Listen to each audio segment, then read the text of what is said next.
વિકલ્પને વાંચવાનું અત્યારે હજી રહેવા દઈએ, બરાબર? કારણ કે જે પ્રશ્નો અત્યારે જે આવ્યા છે એ પ્રશ્નો છે એ અસ્તિત્વમાં વ્યવસ્થા, અસ્તિત્વ સહઅસ્તિત્વ છે એ આખી ફ્રેમ આજે આપણે ડિસ્કસ કરવાનું સ્ટાર્ટ કરીએ. સમય છે હજી આપણી પાસે, તો એ સમયમાં એક પ્રકારની પ્રસ્તાવના આવી જશે. એના પછી કાલે છે એ ફરીથી પાછો વિકલ્પ આખો છે એ વાંચીએ, બરાબર? એટલે એમાં વિકલ્પ વાંચશું ને એટલે એમાં નિયતિક્રમ, 4 પદ, 4 અવસ્થા, આ બધી વસ્તુ આવી જાય. તો એ ક્રમમાં જ લઈ લઈએ. અત્યારે છે એ જો આપણે અત્યાર સુધી આપણી અધ્યયન બિંદુની જો યાત્રાને જોઈએ તો એની શરૂઆત છે એ આપણે કઈ રીતના કરી, તો કે જીવન ક્રિયાને સમજવાથી જ કરી. જીવન ક્રિયાને જે રીતના આપણે ડિટેલમાં સમજતા ગયા તો એમાં ઘણા બધા કન્સેપ્ટ છે આપણે જીવન વિદ્યામાં, ને એના પછી છે એ અત્યારે છેલ્લે જે ત્રણેય વાદ અત્યારે આપણી પાસે હતા એ ત્રણેય વાદની સમીક્ષા, એના પછી છે એ હવે આપણે જોઈએ તો એ સ્થિતિ ઉપર આપણે ઊભા છીએ કે સહઅસ્તિત્વવાદ છે એ અસ્તિત્વનું કેવું સ્વરૂપ છે એને નિરૂપણ કરે છે. તો આમાં આપણે છે એ, કારણ કે પરિચય શિબિરમાં તમે જે રીતના સમજ્યા છો એના આધારે જ્યાં જ્યાં તમને એવું લાગે કે સ્ટોપ કરવાની જરૂર છે થોડીક ડિટેલ, તો મને કહેજો. બાકી છે એ હું મારી રીતના થોડીક સ્પીડમાં જ આપણે છે એ લઈએ. જે જગ્યાએ એવું લાગશે અહીંયા હું ઊભો રહીને હું પણ સ્ટોપ કરીશ. તો સહઅસ્તિત્વવાદ પ્રમાણે આ અસ્તિત્વ સમગ્ર છે એ અસ્તિત્વ છે એ સહઅસ્તિત્વ સ્વરૂપે જ છે.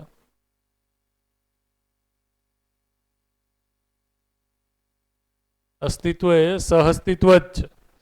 એટલે કે વ્યાપક અને એકમ આ બે પ્રકારની વાસ્તવિકતા છે એ હંમેશા અસ્તિત્વમાં રહે જ છે.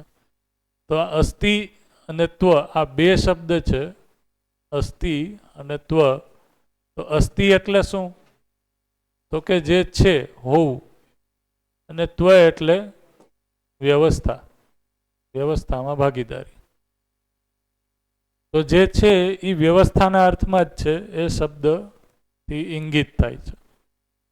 તો અસ્તિત્વ છે એ બે પ્રકારની વાસ્તવિકતા આપણે જોઈએ તો એક છે એ એકમ અથવા તો ઇકાઈના સ્વરૂપે છે, અને બીજી વાસ્તવિકતા છે એ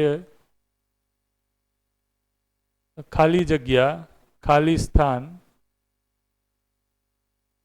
સ્પેસ ના સ્વરૂપે છે. તો એકમને જો આપણે જોઈએ તો એ બે પ્રકારના છે. એક છે એ જડ, એક છે એ ચૈતન્ય અથવા તો જીવન.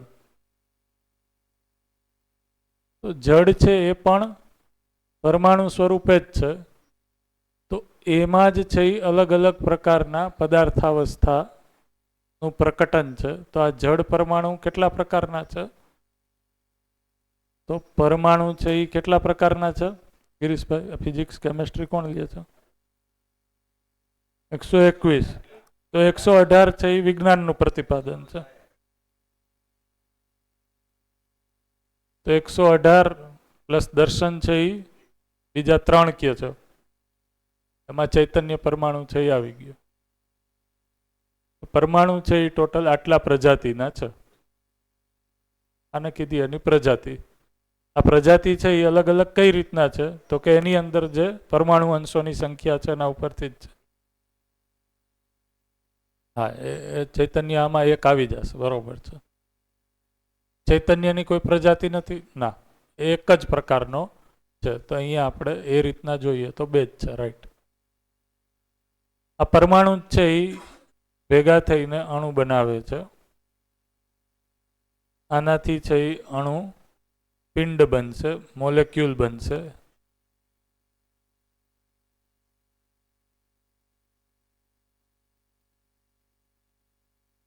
તો આ છે એ પદાર્થાવસ્થાનો વૈભવ છે. જ્યારે આની અંદર છે એ નિશ્ચિત તાપ, દાબ અને ધ્વનિ સાથે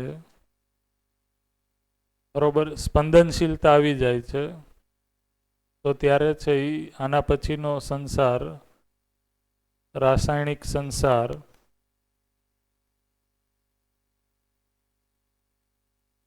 સ્વરૂપે અમ્લ, એસિડ, ક્ષાર સ્વરૂપે આ બને છે. તો અહીંયા સુધી છે એ પદાર્થાવસ્થાની યાત્રા છે એ ભૌતિક જગતની છે. અહીંયાથી છે એ અમ્લ ક્ષાર રાસાયણિક જગત સ્ટાર્ટ થઈ ગયું, પણ છે હજી આ પદાર્થાવસ્થા જ છે. બરોબર. અહીંયા છે એ આપણે લખશું, એક જ મિનિટ. તાપ દાબ ધ્વનિ છે એ અહીંયા નહીં આવે, સોરી. રાસાયણિક સંસારમાં છે એ તાપ દાબ ધ્વનિ નથી. એના પછી જ છે એ જ્યારે નેક્સ્ટ છે એ શ્વસન પ્રશ્વસન છે એ સ્ટાર્ટ થાય છે. તો એ છે એ પ્રાણાવસ્થાનું પ્રકટન છે. આ જે પ્રાણાવસ્થાનું પ્રકટન છે એમાં છે એ અલગ અલગ પ્રકારની વનસ્પતિ, વૃક્ષ વગેરે છે એ બધું આવી જશે. પ્રાણાવસ્થા પછી જ એમાં છે એ આગળ જીવાવસ્થાના અલગ અલગ શરીર છે એ પ્રકટન ક્રમમાં છે. આ હજી વધારે છે એ સમૃદ્ધ શરીર રચના બનાવે છે. એને કીધું માનવ શરીર. તો માનવ શરીર છે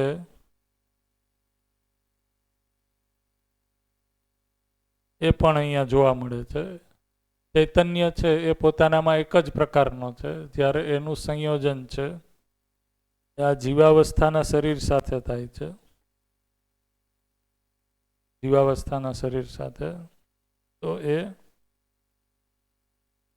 જીવાવસ્થા અહીંયા આપણે પૂરી થાય છે એમ કહીએ, કારણ કે જીવાવસ્થા એટલે જીવાવસ્થાના શરીર અને એનું ચૈતન્ય. આની અંદર છે એ શું છે?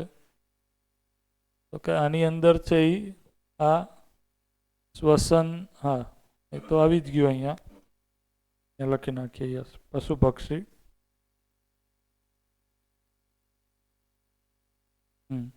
શરીર. તો શ્વસન પ્રશ્વસન તો છે જ,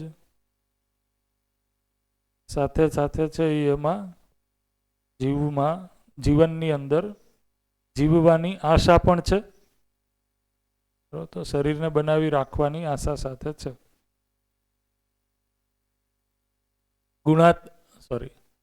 જે ગઠનની રીતના જોઈએ તો ગઠનની રીતના આ જ પરમાણુ છે એ જ્યારે માનવ શરીર સાથે છે એ જોડાય છે તો એ જ્ઞાનાવસ્થાનું પ્રકટન છે. તો એની અંદર આ ઉપરનું બધું છે, શ્વસન પ્રશ્વસન પુષ્ટિ એ તો છે જ, સાથે સાથે છે એ સુખ અથવા તો નિરંતર સુખપૂર્વક જીવવાની આશા સાથે એ છે. તો આ રીતના આપણે જોઈએ તો જે અવસ્થાઓ છે એ અવસ્થાઓ અહીંયા જોઈએ તો એક પદાર્થાવસ્થા, બરાબર, પ્રાણાવસ્થા, જીવાવસ્થા અને જ્ઞાનાવસ્થાનું પ્રકટન છે. રાઈટ. તો આ એક જે સંસારમાં એક જે ગતિ અથવા તો વિકાસની યાત્રા જોવા મળે છે, વિકાસ ક્રમ એ જ રીતના છે. એ ખાલી સ્થાન છે, એની અંદર એની કોઈ પ્રજાતિ કે એનો કોઈ પ્રકાર કે એવું કાંઈ જોવા મળે છે? તો કે એ તો કાંઈ નથી. તો એકમ છે એ એવી વાસ્તવિકતા છે જેનું કાંઈ આકાર છે, સીમા છે. તો આ સીમા સહિત છે. આની અંદર છે એ ક્રિયા જોવા મળે છે, તો આ ક્રિયા સાથે છે, એકમ છે. એની સામે આપણે જોઈએ તો જે ખાલી સ્થાન છે, સ્પેસ છે, એ પોતાનામાં કોઈ ક્રિયા નથી, એટલા માટે એનું નામ છે એ ક્રિયા શૂન્ય છે. એ કોઈ ક્રિયા કરતું નથી, કારણ કે ઇકાઈ એટલે ક્રિયા. ઇકાઈ એટલે ક્રિયા. તો આ કોઈ ઇકાઈ નથી, એકમ નથી, એટલા માટે આની અંદર કોઈ ક્રિયા નથી. એ ક્રિયા શૂન્ય છે. તો આ બેયની આપણે મધ્યમાં લઈએ તો અહીંયા આપણે લખી શકીએ કે સમગ્ર જડ ચેતન પ્રકૃતિ એ આ સ્પેસમાં અથવા તો આનું બીજું નામ છે એ વ્યાપક કીધું. શું કામ? તો કે આનો વ્યાપ છે એ કોઈ સીમામાં છે તો કે નથી, અસીમ છે, એની કોઈ બાઉન્ડ્રી નથી. એટલા માટે એ સર્વ સ્થાન ઉપર અમાપ વ્યાપક હોવાથી એનું એક નામ છે એ વ્યાપક પણ કીધું. તો સમગ્ર જડ ચેતન પ્રકૃતિ આ વ્યાપકમાં રહેવા માત્રથી ક્રિયાશીલ છે, પ્રકટન છે, ઊર્જા સંપન્ન છે.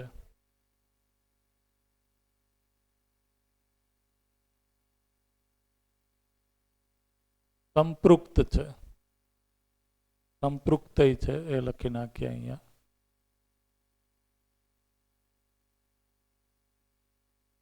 તો સંપૃક્ત છે એને કઈ રીતના કીધું? તો કે આ વ્યાપક છે એ એકમ અથવા તો ઇકાઈની આરપાર છે, ઇકાઈની વચ્ચે પણ છે. તો એટલા માટે એને પારદર્શી અને પારગામી કીધું. આ ખ્યાલ આવ્યો? એવી જ રીતના છે આ એકમની આરપાર હોવાથી એની અંદર સુધી છે. એટલા માટે એનું એક નામ એ અંતર્યામી પણ છે. એ ઇકાઈની આરપાર છે, અંદર પણ છે, અંદરની ક્રિયાનો પણ એ દ્રષ્ટા છે. એ અર્થમાં એ અંતર્યામી છે. એટલે આત્મા, આ આત્મા પોતે જ છે એમ કહીએ. ખાલી સ્થાને આત્મા નથી. હા, અંતરનો દ્રષ્ટા એટલે અંદર શું ચાલે છે એ અર્થમાં. દ્રષ્ટા એટલે આત્મા એ શબ્દના અર્થમાં નથી.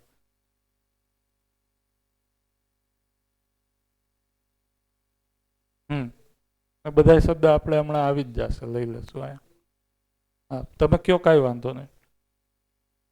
ઈશ્વર છે તો લખશું આપણે હમણાં. તો ચાલો આપણે તમે શોધો ત્યાં સુધીમાં બધા લોકોને આપણે પૂછીએ, કારણ કે તમે આના ઉપર છે એ બરોબર સાંભળેલું તો છે જ, સમજેલું એ છે. તો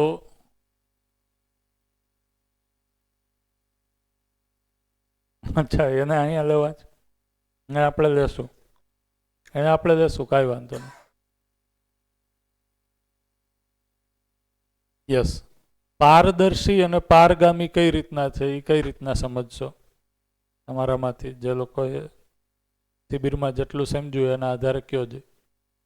વ્યાપક છે એ પારદર્શી છે કઈ રીતના, અને પારગામી છે તો એ કઈ રીતના?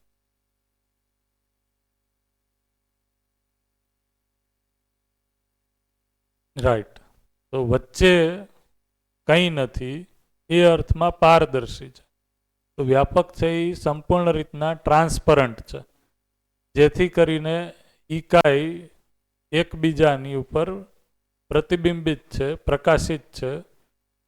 ઇકાઈ છે એ એકબીજાને જોઈ શકે છે, કારણ કે વ્યાપકનો કોઈ કલર નથી. તો એમાં જે કલર નાખીએ એ કલરનું એ થઈ જાય છે. તો સંપૂર્ણ પારદર્શી મટીરિયલ છે અથવા વાસ્તવિકતા છે, મટીરિયલ નહીં, એ શું છે? તો કે એ વ્યાપક છે. તો સંપૂર્ણ પારદર્શી હોવાના કારણે ઇકાઈને આપણે જોઈ શકીએ છીએ. એકમ છે એ એકબીજાને જોઈ શકે છે, અથવા તો એમની વચ્ચે અંતર છે. દૂરી છે એ શું કામ છે? કારણ કે વ્યાપક છે એટલે. જો દૂરી વ્યાપક જ ન હોય તો ઇકાઈ વચ્ચે અંતરની કલ્પના થાય? આ ખ્યાલ આવે છે? તો ખાલી જગ્યા છે એટલા માટે ઇકાઈ વચ્ચે દૂરી છે. અંતર છે. એટલા માટે દર્શન તમે વાંચશો તો ક્યાંક લખ્યું કે દૂરી એટલે જ વ્યાપક.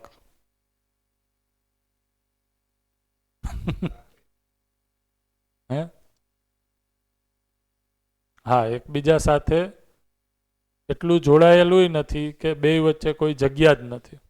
બે વચ્ચે જગ્યા હંમેશા બનેલી રહે છે. પરમાણુમાંય તમે જુઓ તો પરમાણુની સંરચનામાં એવું કહે છે કે 99.9% છે એ તો ખાલી જગ્યા છે. 0.01% છે એ જ મેટર છે, મટીરિયલ છે. કારણ કે ન્યુક્લિયસથી લઈ અને પેલી ઓર્બિટ છે એની વચ્ચેની ખાલી જગ્યા જો માપીએ તો એની એનાલોજી છે એ ફૂટબોલના મેદાન સાથે આપણે કરી શકીએ. એમ કહે છે કે ફૂટબોલના મેદાનમાં તમે બોલપેનથી એના સેન્ટરમાં એક ટપકું મૂકો અને એના સેન્ટરથી બહાર છે એ છેલ્લે સુધી જાઓ. એ બે વચ્ચે જે અંતર છે એટલું અંતર છે એ પરમાણુમાં ખાલી જગ્યા છે. મટીરિયલ છે એ તો 0.01% જ છે. તો વચ્ચે છે એ મેં સર્ચ કર્યું હતું તો હાઇડ્રોજનના એટમ માટે એ રીતના લખ્યું હતું કે 99.9% તો છે એ એમ્પ્ટીનેસ છે, ખાલી જગ્યા છે. વ્યાપક તો શબ્દ છે એ યુઝ નથી કરતા, પણ એમ્પ્ટીનેસ એમ કહે છે, એમ્પ્ટી છે, ખાલી છે. તો વધારે છે એ જો આપણે કમ્પેર કરીએ પ્રકૃતિમાં તો ખાલી જગ્યા છે કે એકમ છે? તો ખાલી જગ્યા છે એ વધારે છે. પરમાણુમાં પણ ખાલી જગ્યા વધારે છે. તો એકમ વચ્ચે છે એ પ્રસ્તુત છે એટલા માટે પારદર્શી છે. પારગામી કઈ રીતના છે?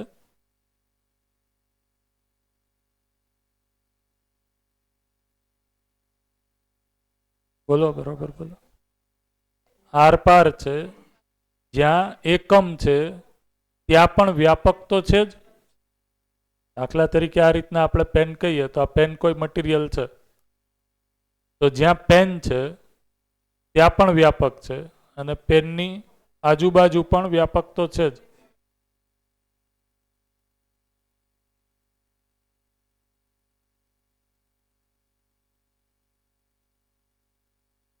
એ પારદર્શીના કારણે છે.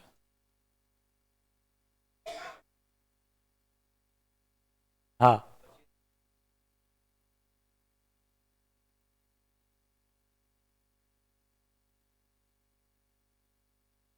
રાઈટ. તો જે અંદર છે બહાર પણ છે એને કીધું પારગામી છે. તો આર પારે છે. એ રીતના કરીએ કે જો આને આપણે પરમાણુના લેવલ ઉપર જોઈએ તો જે જગ્યાએ પરમાણુમાં પરમાણુ અંશો છે, કલ્પના કરો પરમાણુ અંશ જે જગ્યાએ છે ત્યાં પણ વ્યાપક તો આરપાર છે જ. બરોબર, જે સાહેબે કીધું એમ બોલની આજુબાજુ તો વ્યાપક છે જ. તો બોલની જગ્યાએ પરમાણુ અંશ લઈએ તો પરમાણુ અંશની આજુબાજુ તો વ્યાપક છે જ, પણ પરમાણુ અંશ જે જગ્યાએ છે ત્યાં પણ વ્યાપક તો છે જ. એટલા માટે એને કીધું એ સૂક્ષ્મતમ વાસ્તવિકતા છે. સૂક્ષ્મથી પણ સૂક્ષ્મ એટલે સૂક્ષ્મતમ વાસ્તવિકતા છે. રાઈટ. તો એ અર્થમાં છે એ પારગામી છે. તો પારગામી છે, પારદર્શી છે. અસીમ છે એ તો ખ્યાલ આવે જ છે, સમજાય છે. બરોબર. કલ્પનાથી એને આપણે છે એ માપી શકતા નથી, કારણ કે કલ્પનામાં કઈ વસ્તુ આવે છે જે સીમા સાથે છે. કલ્પના એટલે આટલી વસ્તુ, તો જે સીમા સાથે છે, જે નિશ્ચિત છે, બરોબર, જેની કોઈ બાઉન્ડ્રી છે એ આવે છે એમાં. પણ આ છે એ કોઈ બાઉન્ડ્રી સાથે નથી, સીમા સાથે નથી, એટલા માટે એ અસીમ છે. જ્યાં પણ મારી કલ્પના પહોંચે છે એની આગળ છે એ ફરીથી કોઈ વ્યાપક છે એ કલ્પના બનેલી જ રહે છે. ત્યાંથી આગળ ફરીથી પાછું જોઉં તો વ્યાપક છે એની કલ્પના બનેલી જ રહે છે. તો આ કલ્પના છે એ ક્યાં સુધી થાય છે? તો કે હું ગમે એટલી કલ્પના કરું, આગળ હજી છે એ વસ્તુ વ્યાપક સ્વરૂપે બનેલી જ છે. તો એ અર્થમાં કહીએ તો એ વ્યાપક છે, અસીમ છે. બરોબર. અંતર્યામીને છે એ આગળ જતા ફરીથી પાછા લઈએ આપણે. વ્યાપક છે એ પોતાનામાં કોઈ ક્રિયા નથી, ક્રિયા શૂન્ય છે, પણ સમગ્ર ક્રિયા છે એ એની અંદર છે. ક્રિયાનો એ આધાર છે, ક્રિયા એનાથી છે, એટલા માટે એ ઉર્જા છે, એ ઉર્જા સ્વરૂપ છે. એને કીધું એ કેવી ઉર્જા છે? તો કે સામ્ય ઉર્જા છે. સામ્ય ઉર્જા કઈ રીતના કીધું? સામ્ય ઉર્જા કઈ રીતના કીધું? એ સમાન રીતના બધી જ જગ્યાએ પથરાયેલી છે. કોઈ જગ્યાએ વધારે છે કોન્સન્ટ્રેટેડ, કોઈ જગ્યાએ ઓછી છે, એવું નથી. સામ્ય ઉર્જા સ્વરૂપે સમાન રીતના સમગ્ર અસ્તિત્વમાં એ વિતરેલ છે. એટલા માટે એને કીધું સામ્ય ઉર્જા છે. સમાન રીતે એ બધાને ઉપલબ્ધ છે. ઉપલબ્ધ સમાન રીતે છે, પણ ગ્રહણ છે એ કઈ રીતના થાય છે? તો હા, એકાયની યોગ્યતા અનુસાર પદાર્થાવસ્થા એ સામ્ય ઉર્જાને ગ્રહણ કરીને કેવી છે? તો કે ક્રિયાશીલ છે. રાઈટ? એવી જ રીતના છે પ્રાણાવસ્થા છે એ એને ગ્રહણ કરીને કેવી છે? તો કે ક્રિયાશીલ તો છે જ, સાથે સાથે શું છે? વેરી ગુડ કયો, સ્પંદનશીલ છે. આજે તમને યાદ રહે છે એ બહુ કામનું છે, કારણ કે અસ્તિત્વમાં અનુભવમાં આ જ વસ્તુ આવવાની છે. તો અનુભવ પહેલા છે એ સ્મરણમાં તો પહેલા આવવી જોઈએ. અહીંયા સ્મરણમાં પહેલા આવવી જોઈએ. સ્મરણમાં છે એ ગુડ. એટલા માટે વચ્ચે હું પૂછું છું, આ જ સામ્ય ઉર્જા જીવાવસ્થાને પ્રાપ્ત છે સમાન રીતે. એ પ્રાપ્ત થઈ અને જીવાવસ્થા છે એ કઈ રીતના છે? તો કે ક્રિયાશીલ પણ છે, સ્પંદનશીલ પણ છે, અને કારણ કે આની અંદર છે એ ચૈતન્ય પરમાણુ છે. આ ચૈતન્ય પરમાણુ છે એ એને મેળવીને જીવવાની આશા સાથે છે. જીવવાની આશા સાથે આશા સંપન્ન છે. હા, કારણ કે આ સંપૃક્તતાને ક્યાંય આપણે છે એ સંપૃક્તતાથી રિક્ત મુક્ત કોઈ ઇકાઈ નથી, એ રીતના દર્શનમાં કીધું. આને છે એ આપણે એ રીતના લખી શકીએ, જો આપણે વેરિએશન ગોતીએ તો એક કીધું ઇકાઈ અને એક કીધું વ્યાપક. તો પોસિબિલિટી આપણે ગોતીએ તો આ પોસિબિલિટી તો દેખાય છે કે ઇકાઈ અને વ્યાપક હંમેશા એકબીજા સાથે સંપૃક્ત છે જ. તો આ પોસિબિલિટી છે. બીજી પોસિબિલિટી શું છે? તો કે ઇકાઈ નથી પણ વ્યાપક હોય કોઈ જગ્યાએ. આ પોસિબિલિટી એ હોઈ શકે? તો આ પોસિબિલિટી એ છે. એવી જ રીતના છે એ એક પોસિબિલિટી આપણે આ કહી શકીએ કે ઇકાઈ છે પણ વ્યાપક નથી, નો કહી શકીએ? તો આવી પોસિબિલિટી નથી. આને જ કીધું, તમે કીધું એમ કે ઇકાઈ વ્યાપકથી રિક્ત મુક્ત કોઈ ઇકાઈ નથી. અને ચોથી પોસિબિલિટી તો નથી જ. આ કલ્પનામાં પણ આવતું એટલા માટે નથી. કલ્પનામાં આવે છે કે એકમય ન હોય ને વ્યાપકય ન હોય? નહીં આવે, કારણ કે કલ્પના કરવા વાળો વ્યક્તિ તો મિનિમમ હશે જ. તો એ એકમ થઈ ગયો, બરોબર, એ ઇકાઈ થઈ ગયું. તો આ રીતના છે એ પોસિબિલિટી આ બે જ બને છે.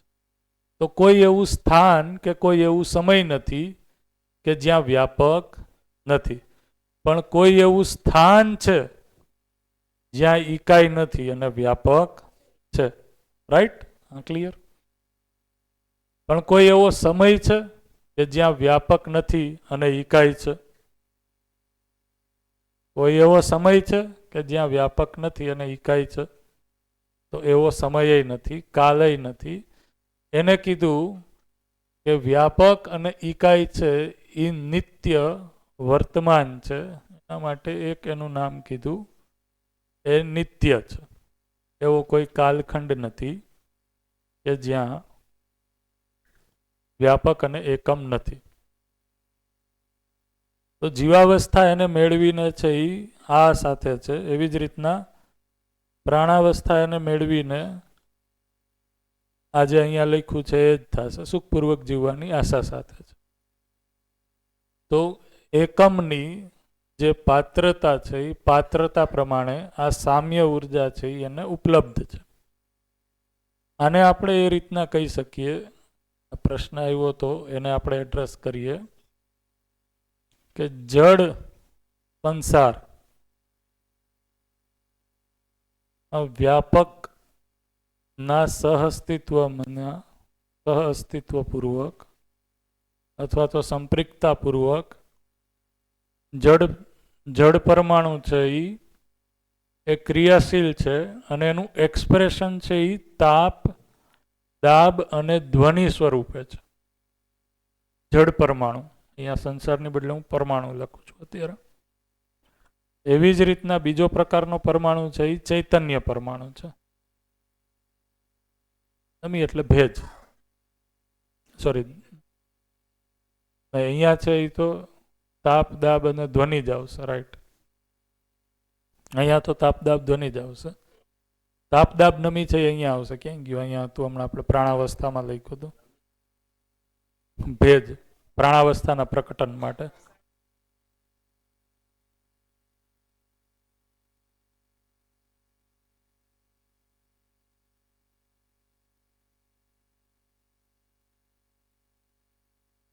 હું કોઈ કાંક બોલ્યું વચ્ચે મને.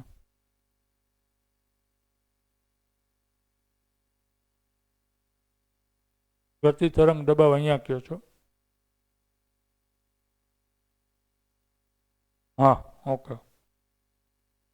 એવી જ રીતના ચૈતન્ય પરમાણુ છે એ આના સહઅસ્તિત્વમાં આ જે છે એનું રૂપાંતર છે એ શેમાં થાય છે? તો કે આશા, વિચાર અને ઈચ્છા સાથે છે. તો આ ગુણાત્મક પરિમાર્જન થઈ ગયું આશા, વિચાર, ઈચ્છામાં. કારણ કે પરમાણુ છે એ સહઅસ્તિત્વના કારણે છે એ શું છે? તો કે એની અંદર એક નિશ્ચિત પ્રકારનો તાપ છે. એની અંદર જે શ્રમ ગતિ પરિણામ છે એના કારણે એક ધ્વનિ, અવાજ છે. એક નિશ્ચિત પ્રકારની ફ્રીક્વન્સી હરેક પરમાણુની છે.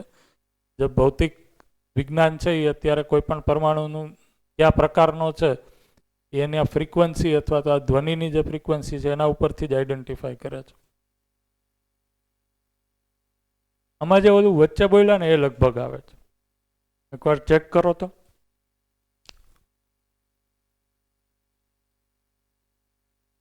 હા, એ તો મતલબ ગતિ, તરંગ અને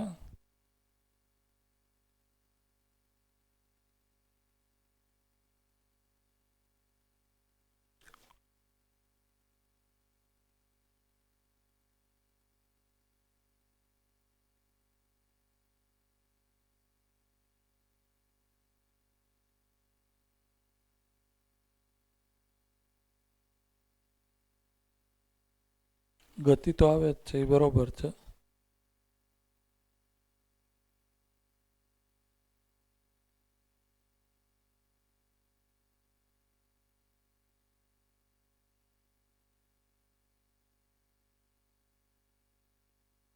પ્રાણાવસ્થામાં આવે છે. તાપ, દાબ અને નમી છે એ તો પ્રાણાવસ્થાના પ્રકટન માટે છે, એ બરોબર છે.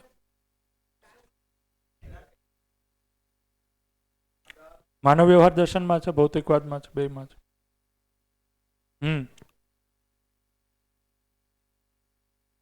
હા,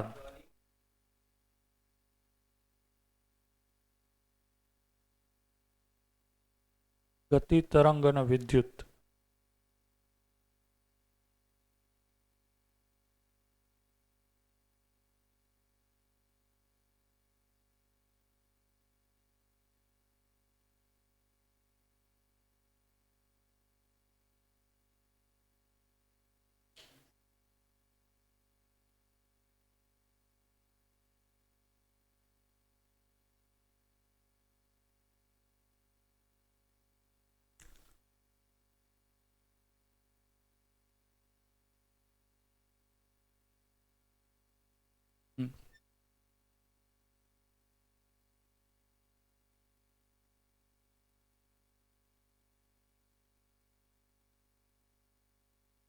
અહીંયા છે એ થોડુંક જોવું પડશે મારે, પણ ધ્વનિ છે, તરંગ છે, વિદ્યુત છે. અત્યારે તો આ છે એ બરોબર લાગે, છતાંય આને હું ક્રોસ ચેક કરી અને જોઈ લઈશ. તાપ નથી લખ્યું અત્યારે, તમે તરંગ લખ્યું છે, પણ કદાચ તરંગની જગ્યાએ તાપ અથવા ધ્વનિ તાપ વિદ્યુત છે.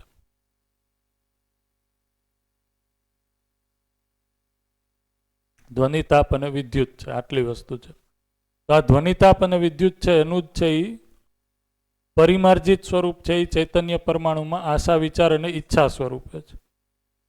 તો એ વ્યાપકમાં જ સંપૃક્તતા હોવાના કારણે ચૈતન્ય પરમાણુ જે જડ પરમાણુમાંથી જ પરિમાર્જિત થઈને બન્યો છે, એનું એક્સપ્રેશન છે એ જે ભૌતિક પરમાણુ છે એના કરતાં તદ્દન અલગ આશા, વિચાર અને ઈચ્છા સ્વરૂપે છે.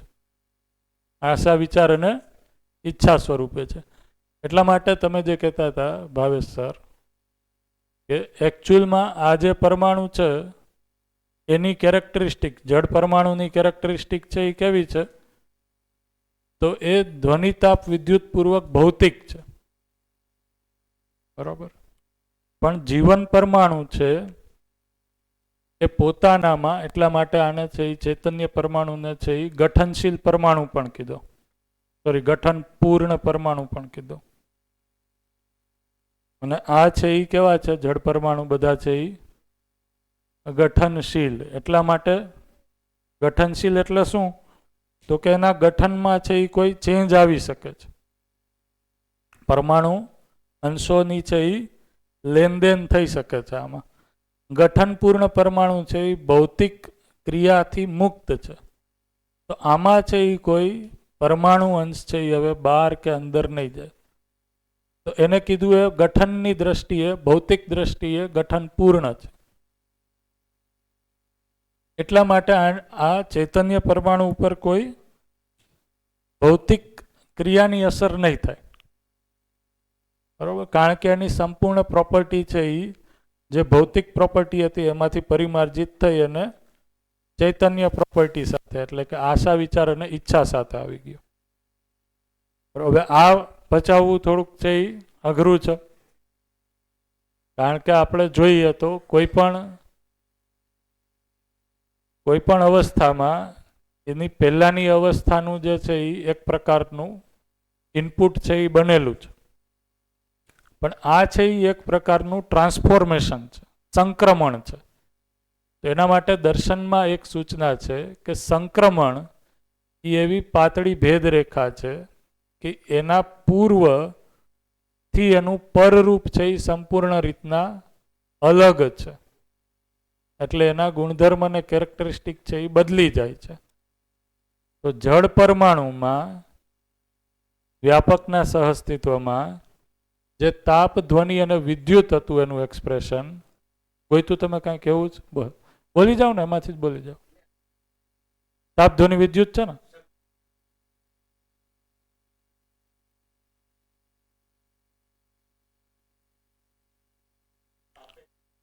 પરફેક્ટ, બરોબર છે, ગુડ. તાપ, ધ્વનિ અને વિદ્યુત. હા, એમાં તો સાપેક્ષ ઉર્જા જડ પરમાણુમાં છે જ, પદાર્થ છે એટલે.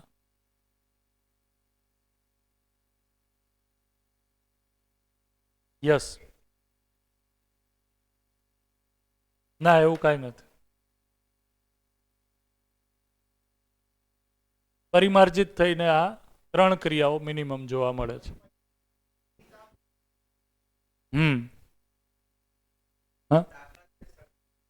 હા, શક્તિ જ છે આ જે છે એ. હા, સાપેક્ષ ઉર્જા જ છે, રાઈટ.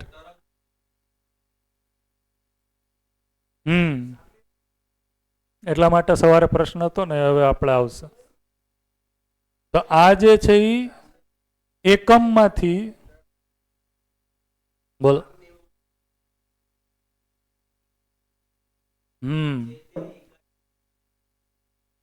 યસ યસ કઈ એમ જ છે. માઇક માઇક આપ.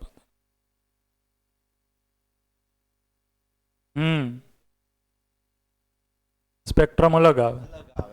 એ શેના કારણે? આના કારણે જ. હોય ને દરેકના અલગ અલગ છે. કોઈ પણ પરમાણુ લો તમે. રાઈટ. એ જ છે, એ જ આમાં લખ્યું છે. એટલે એ જ આપણે હમણાં ચર્ચા કરવાના હતા કે જે જળ પરમાણુ છે એની અંદર જે છે એ સાપેક્ષ ઉર્જા છે, એ તાપ, ધ્વનિ અને વિદ્યુત સ્વરૂપે છે. એટલે જળ પરમાણુ રચિત જેટલી પણ ઉર્જાઓ છે, આ બધી ઉર્જાઓ છે એને એક નામ આપ્યું કે આ સાપેક્ષ ઉર્જા છે. તો સાપેક્ષ ઉર્જા એટલે કોઈ એકમના રેફરન્સમાં ઉર્જા છે. આ છે એ કોઈના સાપેક્ષમાં નથી, એટલે એક નામ એનું છે એ નિરપેક્ષ પણ છે. સામ્ય ઉર્જા છે એવી રીતના નિરપેક્ષ ઉર્જા પણ છે. તો નિરપેક્ષ ઉર્જા એક કોઈ પોતાનામાં ક્રિયા નથી, ક્રિયા શૂન્ય છે, છતાં એ ઉર્જા છે. હવે આપણો તો ઉર્જાનો કન્સેપ્ટ છે એ, કારણ કે મોટા ભાગે છે એ આપણું અધ્યયન છે એ એકમનું અધ્યયન છે, અને એકમમાં છે એ જે ઉર્જા છે એ કોઈના સાપેક્ષમાં છે. અથવા તો આ તાપ ધાબ અને તાપ, ધ્વનિ અને વિદ્યુત પૂર્વક આ ઉર્જા છે. બરોબર? તો એ છે એ સાપેક્ષ ઉર્જા છે, જળ પરમાણુમાં છે. એટલે કે એ ઉર્જા માટે કોઈ એકમ છે એ જવાબદાર છે. એની અંદર કોઈ આવેશ છે, એ આવેશના કારણે છે એ આ સાપેક્ષ ઉર્જા છે. તો જેટલા ના, એ સાપેક્ષ ઉર્જા નથી, જ કહું છું. આશા, વિચાર, ઈચ્છા છે એ આ સામ્ય ઉર્જા જે છે, નિરપેક્ષ ઉર્જા છે, એનું પ્રકટન હોવાથી આ જે ઉર્જા છે એ કોઈ સાપેક્ષ ઉર્જા નથી, એ પોતાનામાં છે એ નિરપેક્ષ છે. એ નિરપેક્ષ ઉર્જા છે એ આ જડ સંસારને ચલિત કરીને સાપેક્ષ ઉર્જાનું પ્રકટન કરે છે. સાપેક્ષ ઉર્જાનું પ્રકટન કરવા વાળું કોણ? ચૈતન્ય. માનવની અંદર જે ચૈતન્ય હાજર છે, જીવન છે, એ જીવન છે એ આની પહેચાન કરી આને કઈ રીતના છે એ ઉર્જા સ્વરૂપે ઉપયોગ કરવું એ પ્રકટન કરે છે. તો પોતાના આ જ સાપેક્ષ ઉર્જાનું, આ જ નિરપેક્ષ ઉર્જાનું જડ પરમાણુનો ઉપયોગ કરી સાપેક્ષ ઉર્જામાં રૂપાંતર છે. બોલો.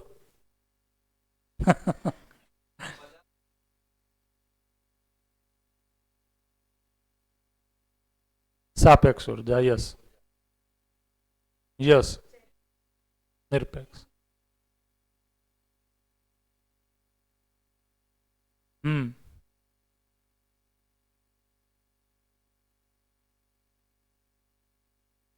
માઇક લઈ લ્યો તમે. માઇક એક અહીંયા રાખો. હા, એ તો આપણે બનાવી લઈશ ને, હું સમજી લઈશ. આજે તો આશા, વિચાર. પહેલા તો ગિરીશભાઈએ જે કીધું એમાં એક વસ્તુ ક્લિયર જે તમે પૂછ્યું એને વ્યવસ્થિત, કારણ કે આ વસ્તુને આરામથી ધીમે ધીમે પચાવો. બરોબર? તાપ, ધ્વનિ, વિદ્યુતનું કોઈ 1 to 1 મેપિંગ નથી કે ધ્વનિ છે એ આશા થઈ ગયું, તાપ છે એ વિચાર થઈ ગયું, એવું નથી. પણ જડ પરમાણુમાં જે શક્તિ સ્વરૂપે, ઉર્જા સ્વરૂપે તાપ, ધ્વનિ અને વિદ્યુત હાજર હતું, કેના કારણે? તો કે વ્યાપકમાં સંપૃક્તતાના કારણે એ જ જે ગઠનશીલ પરમાણુ ગઠન પૂર્ણ થાય છે. કોના કારણે? તો કે એ જ વ્યાપકમાં હોવાના કારણે એ એક સમય પછી ગઠન પૂર્ણતાના કારણે એનું જે એક્સપ્રેશન અત્યાર સુધી જે તાપ, ધ્વનિ અને વિદ્યુત સ્વરૂપે હતું એ બદલાઈને આશા, વિચાર, ઈચ્છા સ્વરૂપે થઈ ગયું. તો એનું કોઈ 1 to 1 મેપિંગ નથી દર્શનમાં કોઈ જગ્યાએ, પણ એનું એક્સપ્રેશન છે એ હવે મિનિમમ અહીંયા આવી ગયું. એટલે આમાં અલ્ટિમેટ એક જે જર્ની છે ને એ વ્યાપકના એક્સપ્રેશનની જર્ની છે. આખી જર્નીમાં આખું અસ્તિત્વ જેટલી પણ ઇકાઈઓ છે, અલ્ટિમેટ કોનું એક્સપ્રેશન છે? તો વ્યાપકનું એક્સપ્રેશન છે. યસ. તો એને વ્યાપકનું એક્સપ્રેશન કરવા માટે જડની અંદર ધ્વનિ તાપ વિદ્યુત એ સાપેક્ષ ઉર્જાના લીધે એના અંદર ચેન્જીસ થયા અને ચેન્જીસ થતાં થતાં એક ચૈતન્ય પરમાણુ બને છે. ચૈતન્ય પરમાણુ પછી એ જ વ્યાપક, જો પેલામાં પણ વ્યાપક છે એટલે વ્યાપક પણ કઈ ડાયરેક્શનમાં લઈ રહ્યો છે, જડને કઈ ડાયરેક્શનમાં લઈ જઈ રહ્યો છે, ઉત્સવશીલતાના આધારે ચૈતન્ય તરફ. અને ચૈતન્ય બન્યા પછી વ્યાપકની અનુભૂતિ કરવાની ક્ષમતા ચૈતન્યમાં આવે છે. તો ચૈતન્ય પરમાણુ જે બન્યો છે એ આશા વિચાર ઈચ્છા સ્વરૂપે, મતલબ એમાં જે ટ્રાન્સફોર્મેશન આવ્યું, મતલબ સંક્રમણ આવ્યું, એ સંક્રમણના કારણે આશા વિચાર ઈચ્છાથી એ વ્યાપકની અનુભૂતિ કરે છે. મતલબ વ્યાપકના આ જેટલા પણ ગુણ છે, પારગામી, પારદર્શિતા, એ બધા જ ગુણ જે છે ચૈતન્યની અંદર, ચૈતન્ય એની અનુભૂતિ કરે છે. ચૈતન્ય પણ પોતાની અંદર આ ગુણની અનુભૂતિ કરે છે. ગુણની અનુભૂતિ કરી છે. અનુભૂતિ કરે એ પહેલા એની ચાહના છે કે હું આ અનુભૂતિ કરું. તો એને છે એ રીતના કહે છે કે જે પણ અસ્તિત્વમાં છે એ સમગ્ર અસ્તિત્વની અનુભૂતિ કરે એ માટે જે અસ્તિત્વની યાત્રા છે એ યાત્રા સ્વરૂપે માનવનું પ્રકટન છે, બારાત. તો એ અસ્તિત્વની બારાત છે જે રાઈટ બરોબર. તો પરિચય શિબિરમાં એ રીતના એ કહે છે, બરોબર છે. એમાં હજી તમને કોઈ ક્લિયરિટી ન હોય તો પહેલા પૂછી લ્યો. હા, એટલે બસ આ જ મગજમાં અલ્ટિમેટ આપણે છેલ્લે ફાઇનલ એક્સપ્રેશન આપવાના છે. આપણું ફાઇનલ ડેસ્ટિનેશન છે વ્યાપકની અનુભૂતિ. અને વ્યાપકની અનુભૂતિ માટે બધું જ જેટલો સંસાર છે, ઇકાઈઓ છે, બધી વ્યાપકથી વ્યાપકના એટ્રીબ્યુટને મતલબ એમ કહેવાય ને કે વ્યાપકના જે એટ્રીબ્યુટ છે એ માનવ પોતાની અંદર ઈચ્છે છે કે આવી એની અનુભૂતિ કરવા ઈચ્છે છે. અને અનુભૂતિ એ જ એના અંદર પરમાનંદના સ્વરૂપમાં છે. શું કામ ઈચ્છે છે? કારણ કે વ્યાપકમાં જ છે આ ચૈતન્ય પરમાણુ ડૂબેલ, ભીગેલ અને ઘીરેલ છે. તો વ્યાપકના જે ગુણ કે કેરેક્ટરિસ્ટિક છે એનાથી એ રિક્ત મુક્ત રહી જ શકવાનો નથી. તો હવે સમજાય છે કે માણસની અંદર બાય ડિફોલ્ટ સુખની ચાહના શું કામ છે? તો એ સુખની ચાહના એની અંદર વ્યાપકમાં હોવાના કારણે છે. વ્યાપકથી એ રિક્ત મુક્ત થઈ જ નથી શકવાનો. એટલા માટે વ્યાપક છે એનું એક નામ છે એ કીધું કે ગુણ કીધો, એ વ્યાપક છે એ પોતાનામાં સુખપ્રદ છે. એટલા માટે માણસને છે એ સુખથી અલગ કરી શકાય એમ નથી, કારણ કે વ્યાપક ન હોય એવી કોઈ સ્થાન કે સમય નથી. તો સ્થાન કે સમય નથી તો એ પ્યાસ ચૈતન્યની અંદર બનેલી જ રહે છે. સુખ એટલે વ્યાપક, એટલે વ્યાપક છે એ સુખ સ્વરૂપ છે. યસ, સુખ સ્વરૂપ છે. અને એ નિરંતર સુખ છે એ કઈ રીતના છે? તો કે નિરંતર સુખ છે એ જ્ઞાનપૂર્વક જ હોવાથી એને જ્ઞાન પણ કહ્યું, વ્યાપકને જ્ઞાન પણ કહ્યું. વ્યાપક છે એ સુખ સ્વરૂપ છે અને એ નિરંતર સુખ છે એ કઈ રીતના શક્ય છે? તો કે જ્ઞાનપૂર્વક જ શક્ય છે. એટલા માટે વ્યાપકનું એક નામ છે એ જ્ઞાન પણ કીધું.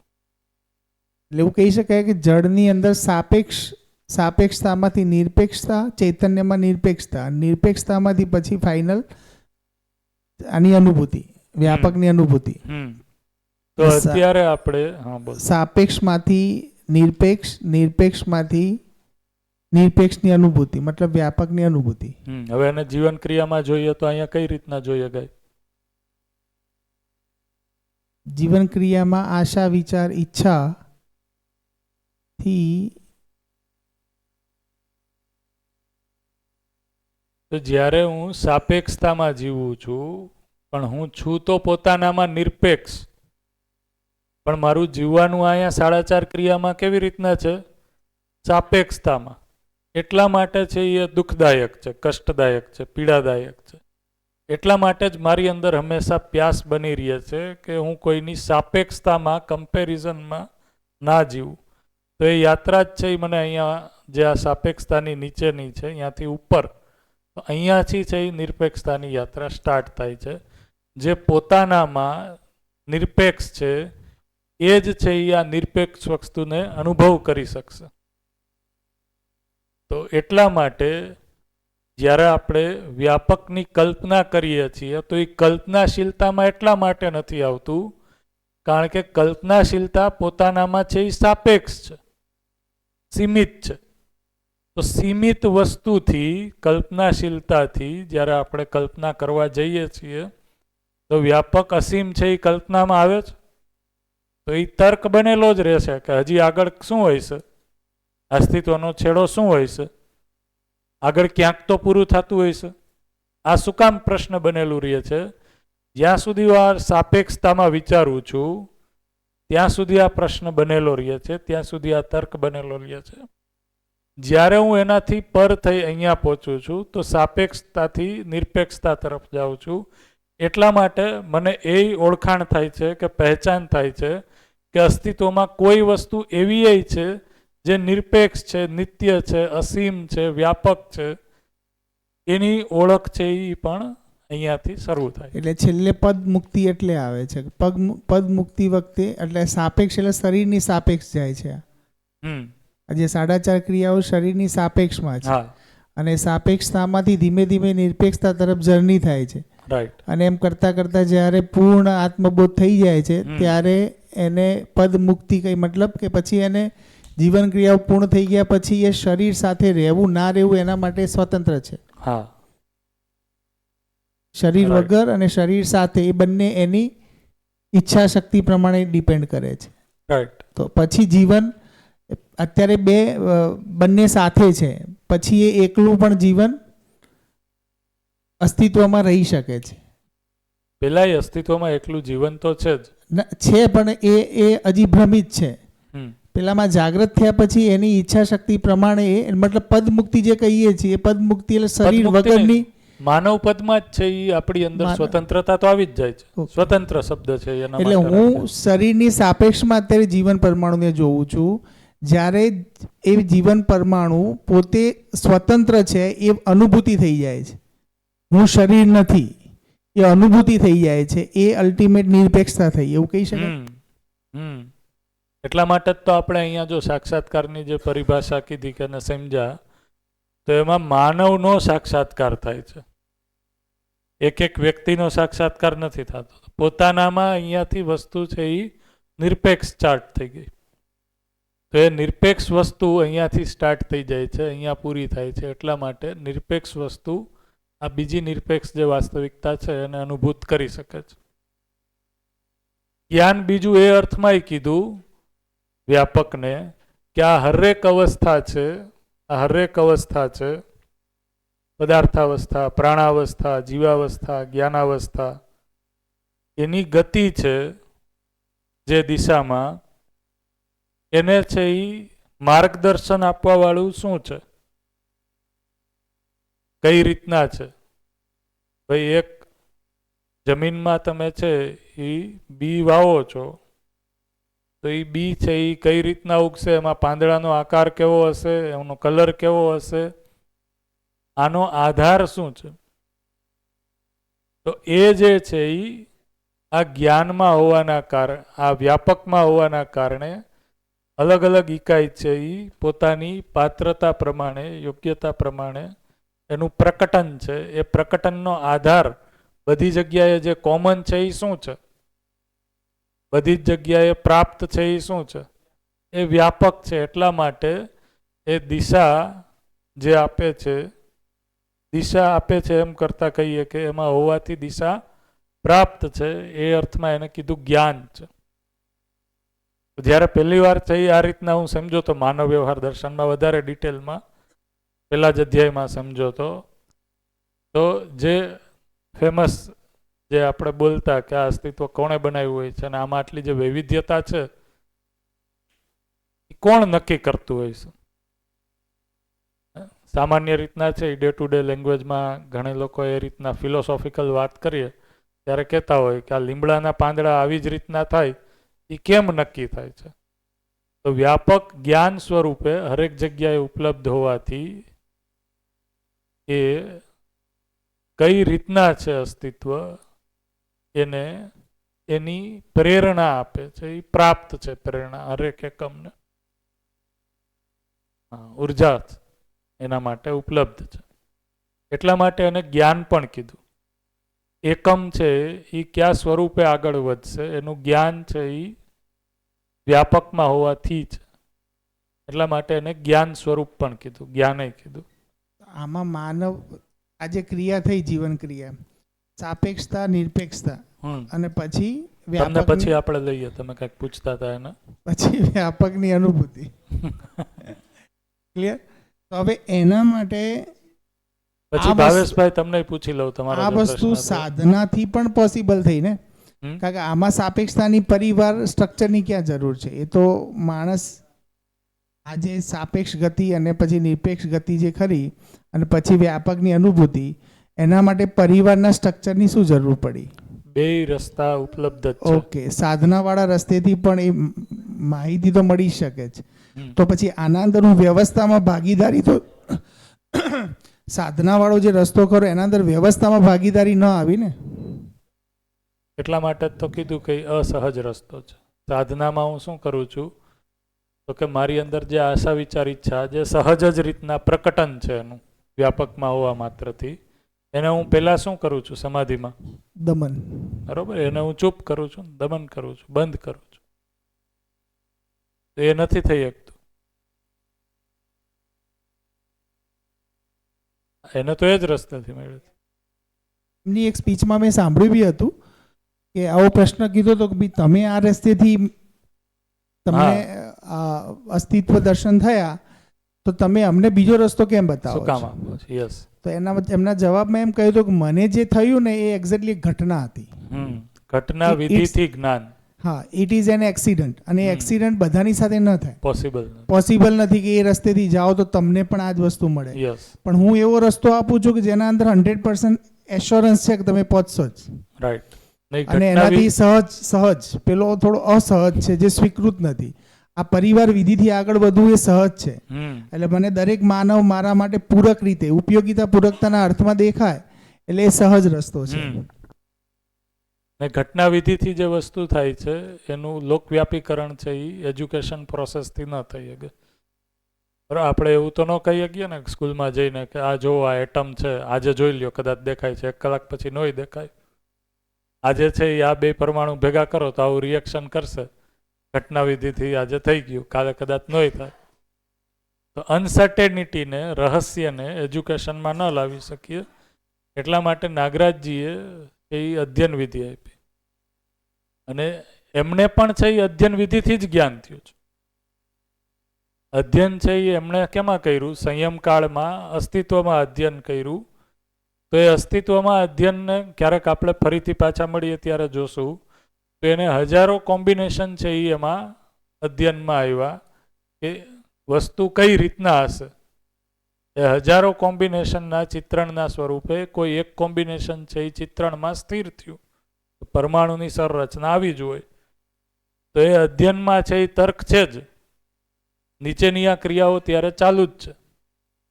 તો આપણે છે એ જે નાગરાજજીએ અધ્યયન કર્યું એમાં કલ્પનાશીલતાના હજારો કોમ્બિનેશનને ટ્રાયલ એન્ડ એરર મેથડથી એને છે એ કોઈ એક નિષ્કર્ષ કાઢ્યો.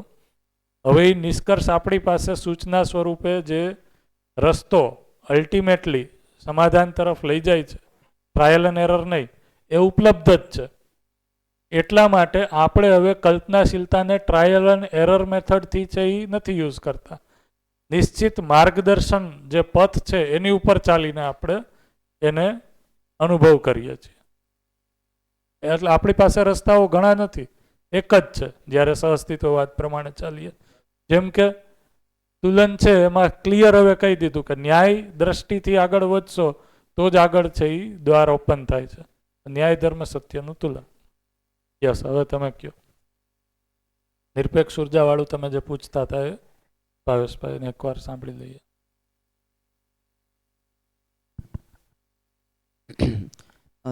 આપણે વાત થઈ હતી ઉર્જા મતલબ ક્યાંથી આવી, મેઇન એ ક્વેશ્ચન હતો કે ઉર્જા નિરપેક્ષ ઉર્જા, પાછળ ઉર્જા તો છે જ, સામ્ય ઉર્જા, તો એ ઉર્જા કેવી રીતે આવી? હા, તો આપણી પાસે ઉર્જા એટલે કન્સેપ્ટ શું છે? સાપેક્ષ ઉર્જા જ છે. તો એ સાપેક્ષ ઉર્જા આવવા માટે છે એ કોઈ બીજે એકમ કે બહારથી આવેશ છે એ જરૂરી છે. તો નિરપેક્ષ ઉર્જા છે એના માટે બહારથી આવેશની કોઈ જરૂર નથી. તો ક્યાંથી આવી એ પ્રશ્ન શું કામ છે? સાપેક્ષતાના કારણે છે.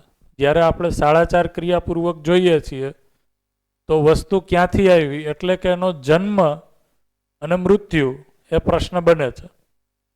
જ્યારે આપણે અહીંયાથી ઓપરેટ થાય છે, નિરપેક્ષતામાં ઓપરેટ થાય છે, તો અસ્તિત્વની એવી વાસ્તવિકતાઓ જે હંમેશા છે જ એ સ્વીકૃતિ થાય છે. તો વ્યાપક છે અથવા તો ખાલી સ્થાન છે એ ઉર્જા સ્વરૂપ છે, એ કોઈ સમયે બનેલું છે કે આવેલું છે એવું નથી અસ્તિત્વમાં. તો અસ્તિત્વમાં વ્યાપક અને એકમ આ બે હંમેશા છે એ નિત્ય વર્તમાન છે. અહીંયા આપણે ક્યાંય લખ્યું કે નહીં? આ ટીક કર્યું. તો આ જે છે એ હંમેશા નિત્ય વર્તમાન બનેલું જ છે. તો કોઈ સમયે છે એ આ ઉર્જા આવી છે ક્યાંયથી એવું નથી. તો અહીંયા આવા જવાનો પ્રશ્ન છે જ નહીં, એ છે જ. ઓકે, એટલે માની લેવાનું કે ઉર્જા તો પહેલાથી હતી જ, મતલબ છે જ, છે જ. ઉર્જા છે જ. અચ્છા, તો આવવાનો જવાનો પ્રશ્ન છે એ શું કામ થાય છે? ખ્યાલ આવ્યો? હા, તો જ્યારે હું કલ્પનાશીલતાપૂર્વક જોઉં છું તો મારો જોવાનો આધાર છે એ સાપેક્ષતામાં છે, શરીરમૂલક છે. શરીરને હું જોઉં છું તો એ કોઈ સમયે જન્મે છે, એનું મૃત્યુ થાય છે. એટલા માટે એ પ્રશ્ન છે એ શરીરમૂલક વિચારવામાં એ પ્રશ્ન બને છે. એટલા માટે એક આનું નામ છે એ અજન્મા પણ છે. રાઈટ? તો વ્યાપક છે એ છે જ. એને એવું કીધું કે કોઈ એવો સમય કે કોઈ એવી જગ્યા નથી કે જ્યાં વ્યાપક નથી.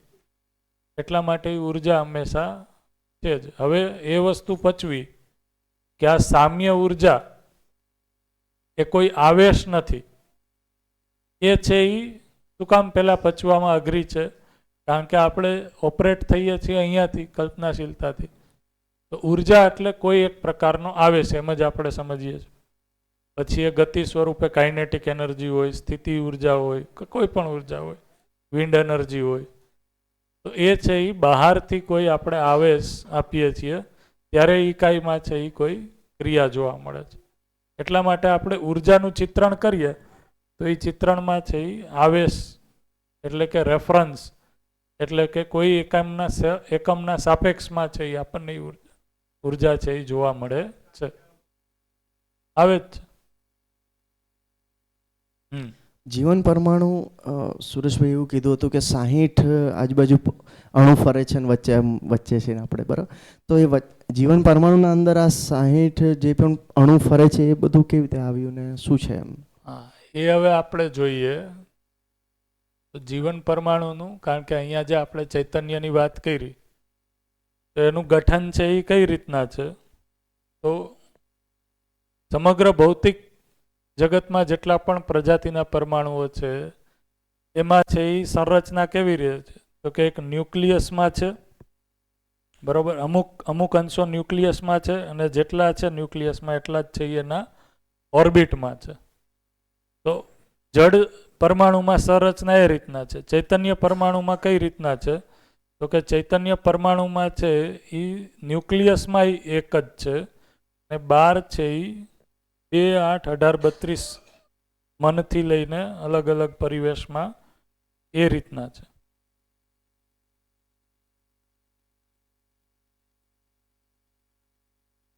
તો આત્મા સૌથી અંદર છે એ પરિવેશને કીધું. તો આત્મા, આને કીધું મધ્યાંશ. આ મધ્યાંશમાં કેટલા છે? એક જ પરમાણુ અંશ છે. આત્માથી સૌથી નજીક અંદરથી આપણે ગણીએ તો એ છે બુદ્ધિ. તો બુદ્ધિમાં કેટલા છે? 2 અંશ. એને આપણે આ રીતના કન્સિડર કરીએ 2. એનાથી નેક્સ્ટ છે એ ચિત્ત કીધું. આ પરિચય શિબિરમાં આવ્યું છે હમણાં તમે જે કર્યું એમાં? તો એ ચિત્ત છે. ચિત્તમાં કેટલા છે? 8 છે. તો અહીંયા છે એ 8 આપણે કન્સિડર કરી લઈએ. એના પછી છે એ વૃત્તિ 18 અને એના પછી છે એ મન છે એમાં. તો આટલા પરમાણુ અંશો છે એ ભૌતિક રીતે છે. અને એક કારણ છે એનું એ છે કે આ ચૈતન્ય પ્રોપર્ટીથી યુક્ત છે, કારણ કે ન્યુક્લિયસમાં એક જ પરમાણુ અંશ હોવાથી બાકીના જે પરમાણુ અંશ અહીંયા જે ફરે છે એના પ્રત્યેનું જે આકર્ષણ છે એ મુક્ત થઈ જાય છે. તો આ શૂન્યાકર્ષણમાં છે જીવન પરમાણુ છે. બાકી બધા જડ પરમાણુ છે એમાં શું છે તો કે પરમાણુ અંશમાં જેટલા ન્યુક્લિયસની અંદર જેટલા પરમાણુ અંશ છે એટલા છે એ ઓર્બિટમાં છે. એના કારણે એમાં છે એ આકર્ષણ પ્રત્યાકર્ષણ બનેલું છે. જીવન પરમાણુ છે એમાં આકર્ષણ પ્રત્યાકર્ષણ નથી, એના માટેનો શબ્દ છે શૂન્યાકર્ષણમાં. તો એ શું કામ તો કે જે આ ભૌતિક અથવા તો જડ કેરેક્ટરિસ્ટિક છે એનાથી આ મુક્ત છે. એ મુક્ત એટલા માટે છે કારણ કે એમાં સેન્ટરમાં પણ એક જ છે અને બાર છે આ રીતના 2, 8, 18, 32ની સંરચનામાં જોવા મળે છે. આ મોન્ટેરિયામાં એવું હશે, આજે તમે શિબિર જોઈ તેમાં આવેલું હતું. હા, એટલા માટે ભાર બંધન અને અણુ બંધનથી મુક્ત છે. હા હા, પેલા આ ખ્યાલ આવે છે આટલી વસ્તુ કરી એમાં. ભાર બંધન અણુબંધન મુક્ત.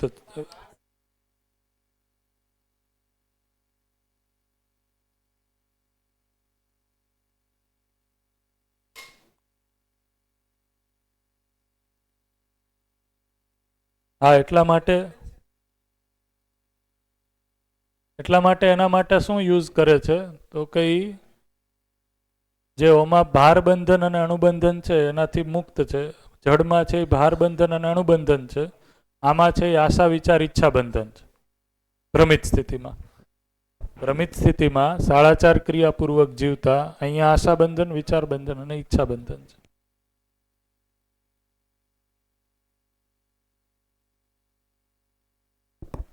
જો આ વસ્તુ બધા લોકો આના ઉપર છે એટલા આને ધીરે ધીરે જ આ વસ્તુ છે એ સ્વીકૃતિમાં આવશે. હા, માઇક થયો આના.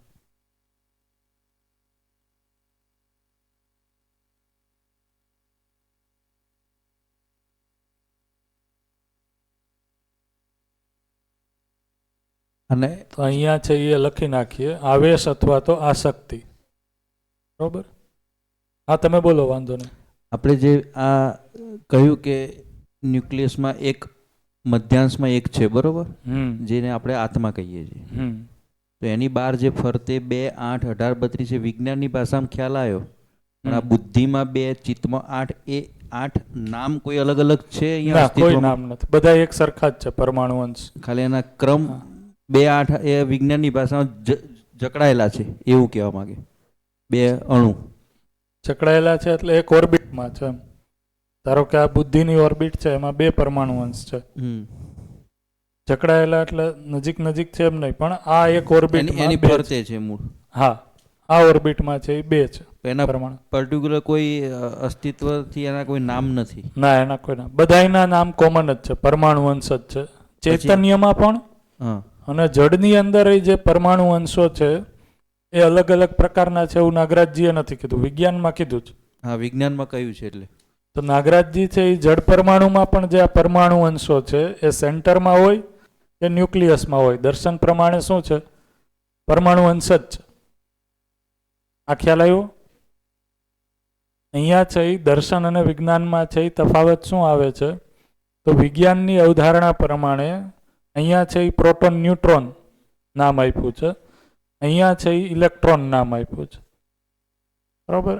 દર્શનમાં છે અહીંયા છે એને પરમાણુ અંશ કીધું, અહીંયા પરમાણુ અંશ કીધું. એમાં કોઈ એટલે કોઈ એની મેકમાં કોઈ ડિફરન્સ નથી.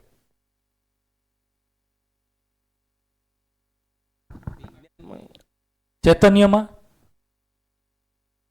હા, જનરલી ફિઝિક્સમાં પણ કેમેસ્ટ્રીમાં છે એ 4 ઓર્બિટ પછી 12 છે એ પરમાણુ અંશ છે એ બહિર્ગમિત થાય છે, એનાથી વધારે નથી.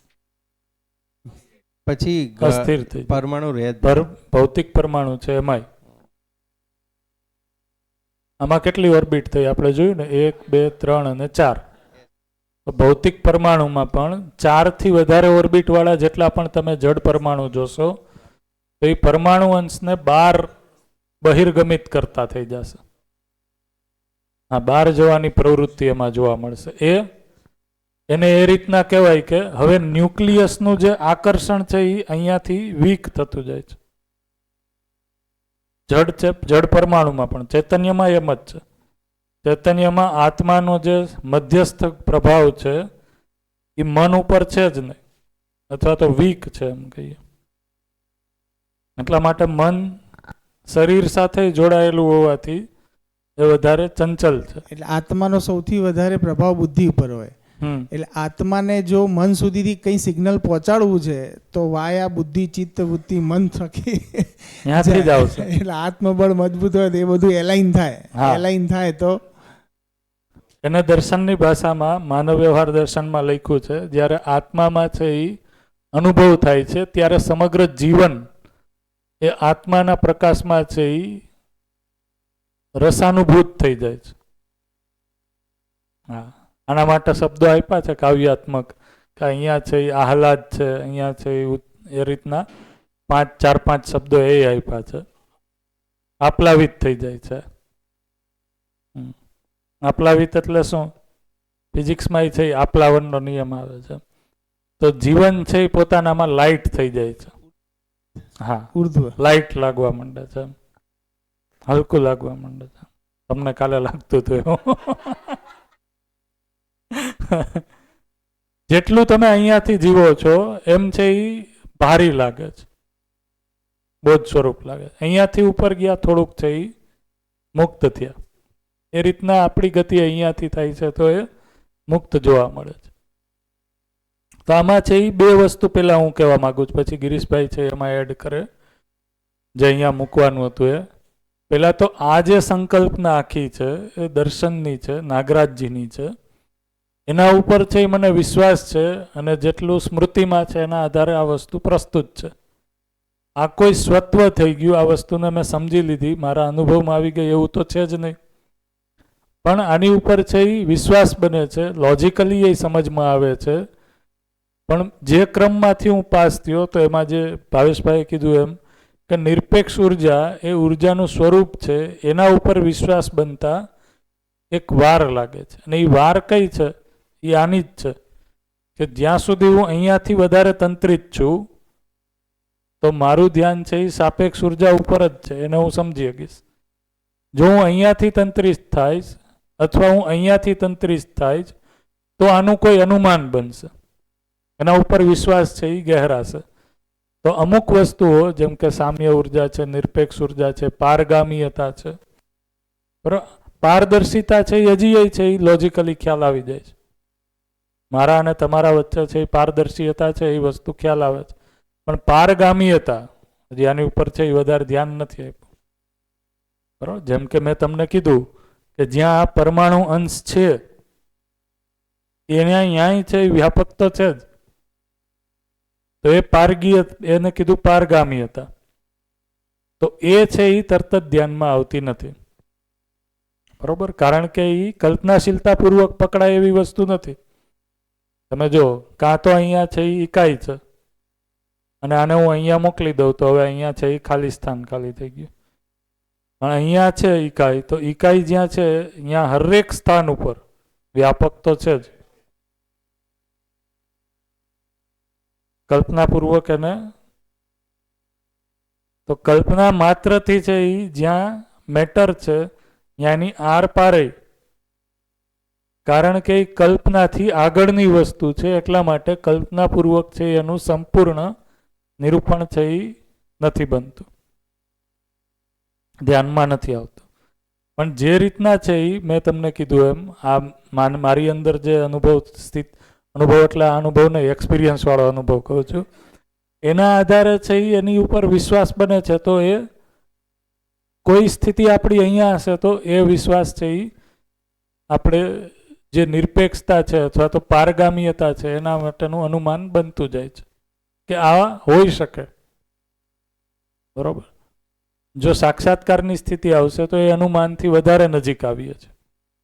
તો એને જીવન ક્રિયામાં આ રીતના કીધું કે બુદ્ધિમાં જે બોધ થાય છે એમાં જે ઓલું 0.1% બાકી રહે છે એ આત્મામાં શું થાય છે?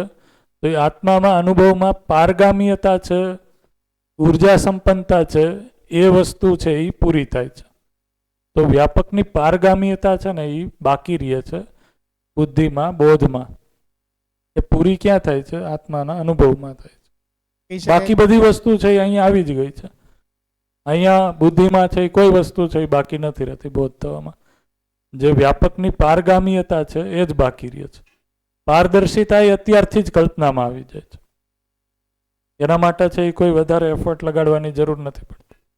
શું કહેતા હતા? યસ. આ બસ પારદર્શિતા 4.5 ક્રિયા સુધીથી, અને મતલબ આગળ બી તો છે જ, હા, પણ વધારે એનો પ્રભાવ જે ખરો એ 4.5 ક્રિયામાં છે, અને પારગામી જે ખરો ને એ પછી બાકીની જે 5.5 ક્રિયાઓ છે એની અંદર ત્યાં પારગામીયતા ખ્યાલ આવે છે. આર પાર ને 5.5 ક્રિયામાં નહીં, આત્મામાં જ છે પારગામીયતાની. આત્મામાં જ પારગામીયતા. બોલો. વ્યાપક છે એ આપણા શરીરમાં ડૂબા ભીગા છે એટલે પારગમ્યતા છે. એટલે કોષમાં પણ એક સિંગલ કોષ લેવામાં આવે એમાં પણ ડૂબા ભીગા છે. એ રીતે કહી શકાય કે જો જરાક બી કંઈક ખરોજ આવે તરત જ એનું પુષ્ટિ થાય છે, તરત નવો કોષ બની જાય છે. તો એવું એક ઉદાહરણ એમને આપ્યું હતું સોમભૈયાએ, રાઈટ, પારગમ્યતાનું. રાઈટ, બરોબર છે. એ નવો કોષ બનવાનું કારણ એને ઉર્જા ક્યાંથી મળી? તો આમાંથી મળી. ઉર્જા છે એ હરેક જગ્યાએ ઉપલબ્ધ જ છે, હા, સર્વત્ર ઉપલબ્ધ જ છે. એ નિરપેક્ષ ઉર્જા છે. આ નિરપેક્ષ ઉર્જાને ટેપ કરવાનું કામ કોણ કરે છે? ચૈતન્ય. ચૈતન્ય પરમાણુ છે એની અંદર જે મધ્યાંશ છે એ છે એ એને ટેપ કરી શકે છે. ટેપ કરી અને પછી, ટેપ શબ્દ સમજાણો ને? ટેપ એટલે શું? તો કે એને ઓળખવું, પહેચાનવું, ગ્રહણ કરવું એ ચૈતન્ય કરી શકશે. કોઈ ભૌતિક એની ઓળખાણ છે વ્યાપકની સંપૂર્ણ, એ ચૈતન્યમાં થાય છે. આ ઉર્જા સ્વરૂપ છે. આ જ ચૈતન્ય છે એ માનવ શરીર સાથે ભળી અને સાપેક્ષ ઉર્જાનું પ્રકટન કરે છે. જેટલી પણ સાપેક્ષ ઉર્જાનું શોધ છે એ માનવ શરીર દ્વારા જ થાય છે. અત્યારે હું સિમ્પલ આ કહું કે આ વસ્તુને અહીંયાથી આમ લઈ ગયો તો આ સાપેક્ષ ઉર્જા છે એ હું લઈ ગયો, પણ મારી અંદર આશા વિચાર ઈચ્છા ના કારણે આ થયું. જે કોનું એક્સપ્રેશન છે? વ્યાપકનું એક્સપ્રેશન છે. તો આ રીતના છે એ નિરપેક્ષ ઉર્જા સાપેક્ષ ઉર્જા સુધી પહોંચે છે.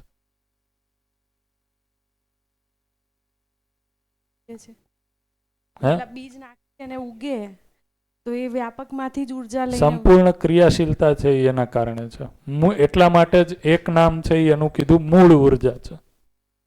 મૂળમાં જેટલી પણ સાપેક્ષ ઉર્જા છે એની ક્રિયાશીલતાનો આધાર છે એ મૂળ ઉર્જા છે.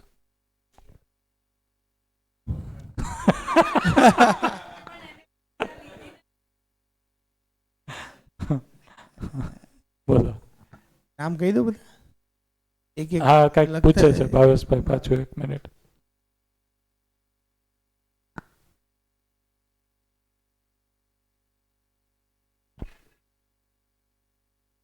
તો જેટલા નામ અહીંયાથી ગિરીશભાઈ પછી કહે છે એનો અર્થ શું છે એ તમારે બધા ભેગા મળીને કહેતો જવાનો છે, બરાબર? વ્યાપક નિરપેક્ષ છે, ઓકે, નિરપેક્ષ ઉર્જા, અને આપણે સાપેક્ષથી નિરપેક્ષ તરફ જઈએ છીએ. ઓકે, તો આપણે વ્યાપક તરફ જઈ રહ્યા છીએ, મીન્સ સાપેક્ષથી નિરપેક્ષ તરફ જઈએ છીએ. તો આ નિરપેક્ષ ઉર્જા વ્યાપકમાં જ છે, તો આપણે વ્યાપક તરફ જ ગતિ કરીએ છીએ. વ્યાપક તરફ આપણે જ્યારે બોલીએ છીએ ત્યારે શું થાય છે? તો કે વ્યાપકથી આપણે અલગ છીએ અને એ તરફ ગમન કરીએ છીએ, એ ભાષાથી સેન્સ થાય છે. પણ વ્યાપક છે એ કોઈ અલગ જગ્યાએ તો છે જ નહીં. હું જ્યાં છું ત્યાંય વ્યાપક છે જ. તો એ તરફ નથી જઈ રહ્યા. વ્યાપકની અનુભૂતિ કરે, મતલબ વિનિમય થઈ રહ્યા છે એમાં. ના,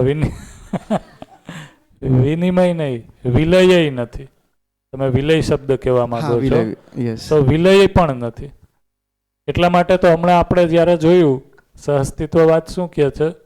જળ અને ચેતન, પ્રકૃતિ અને વ્યાપક એ બે હંમેશા છે જ. ના પ્રકૃતિનું વ્યાપકમાં છે એ વિલીનીકરણ થાય છે, ના વ્યાપકમાંથી પ્રકૃતિનું પ્રકટન છે. આ સમજવા જેવું છે. કાલે આની ઉપર ફરીથી ચર્ચા કરશું. આદર્શવાદમાં આ વસ્તુ આવેલી છે કે વ્યાપકમાંથી ચેતના અથવા તો ચૈતન્ય છે એનું પ્રકટન છે. એટલે કાંઈ હતું નહીં, એમાંથી કાંઈક બન્યું, એમ જ થયું ને. ચૈતન્ય છે એ કોઈને કોઈ પદાર્થ જ હશે, કોઈ એકમ હશે, બરોબર. એ ધારો કે છે એ જડ નહીં હોય પણ કોઈ એકમ જ હશે, કોઈ વસ્તુ જ હશે, કોઈ મેટર જ હશે. તો એ વ્યાપકમાંથી છે એ આવ્યું, એનો અર્થ શું થયું? કાંઈ હતું નહીં. વ્યાપક એટલે તો ખાલી સ્થાન, ખાલી જગ્યા, ક્રિયાશૂન્ય. તો કાંઈ હતું નહીં, એમાંથી કંઈક પ્રકટ થયું, એવું આદર્શવાદમાંથી કહે છે. એવી જ રીતના છે એ કાંઈક હતું એ ફરીથી વિલીન થઈ અને શૂન્ય થઈ ગયું. તો બેમાંથી એકય નથી સહઅસ્તિત્વવાદમાં. તો શું છે? વ્યાપકય છે જ, એકમય છે જ, હંમેશાથી છે જ.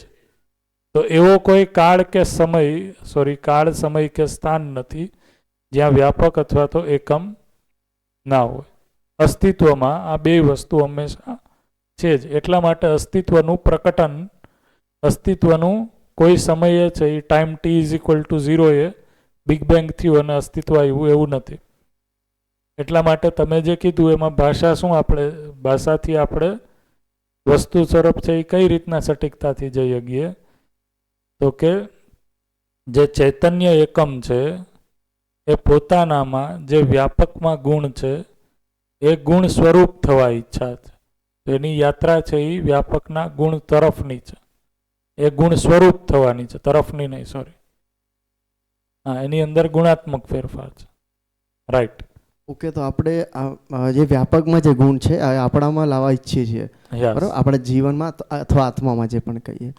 તો લોકો એમ અમુક જે પેલું જે કહેવાય, શું કહેવાય, આદર્શવાદ. હા, આદર્શવાદ. તો આદર્શવાદમાં જે કહેતા હોય છે કે ઈશ્વર જેવા બનવું, કે એના ગુણ આપણામાં લાવીને આપણે ઈશ્વર બનીએ.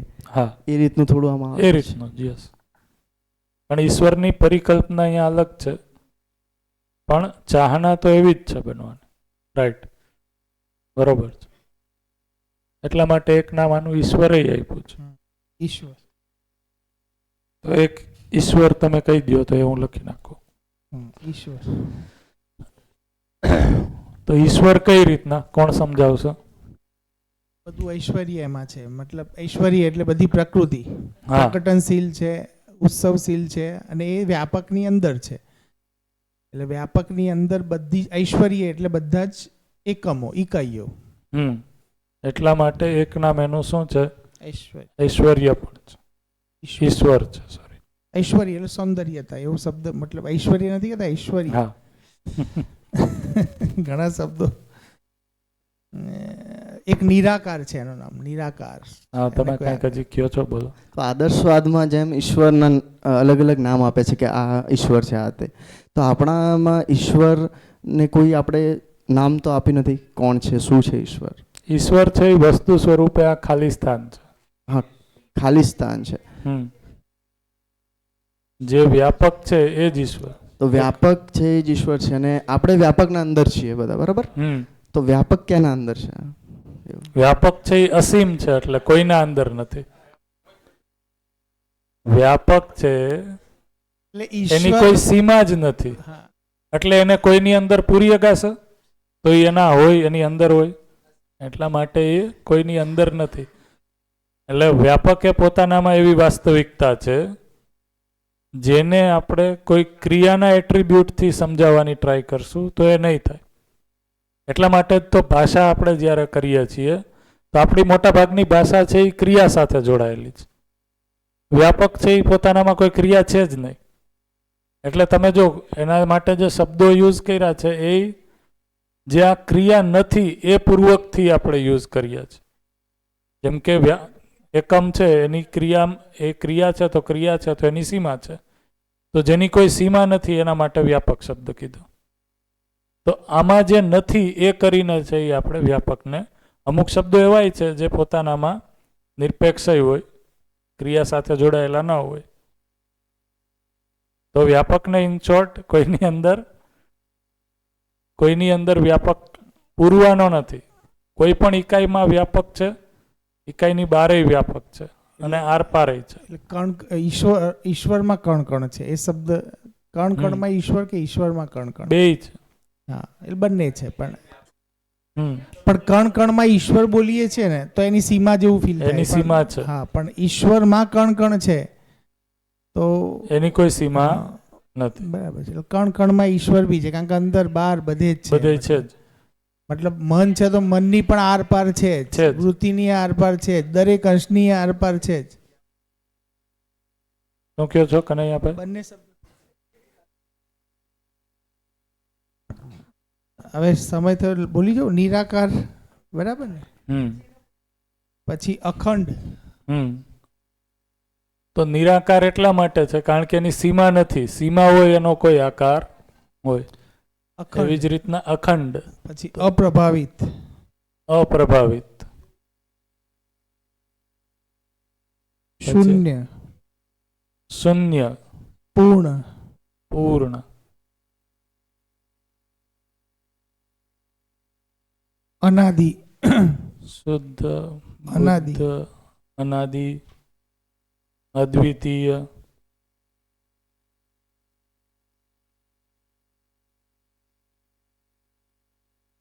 અનન્ય. અવિનાશી. અલ્લાહ. અલ્લાહ. હા, પરમાત્મા આવશે. યસ. પરમાત્મા પણ આવશે. ઈશ્વર આવશે, લખી નાખ્યું. ઈશુ તો નામ છે. મહાકારણ. મહાકારણ.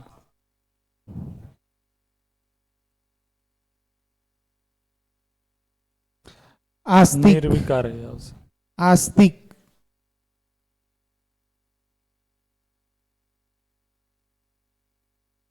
શું કીધું? આસ્તિક. આ સમજાવવું પડશે કાલે બધાએ. પછી અજન્મા છે.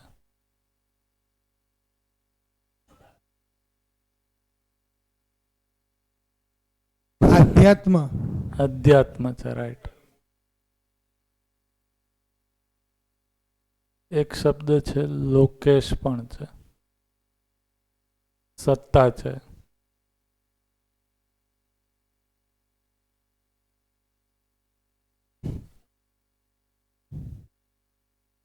શૂન્ય લખી નાખ્યું એટલા માટે.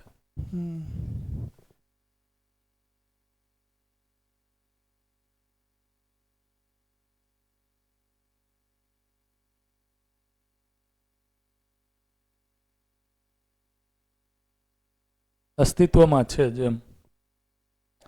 હા, ગ્રહના રેફરન્સમાં તો છે કોઈ એક હોઈ શકે. પદાર્થાવસ્થામાં 118 માંથી છે કોઈ એક કે બે જ હોય, જેમ કે સૂર્ય. પણ અસ્તિત્વમાં તો આ બધી જ વસ્તુ. તો અસ્તિત્વના રેફરન્સમાં છે આ બે વસ્તુ છે જ. હરેક વસ્તુ, હરેક અવસ્થા જે ક્રમમાં છે એ બધાય ક્રમ અસ્તિત્વમાં નિત્ય વર્તમાન છે જ.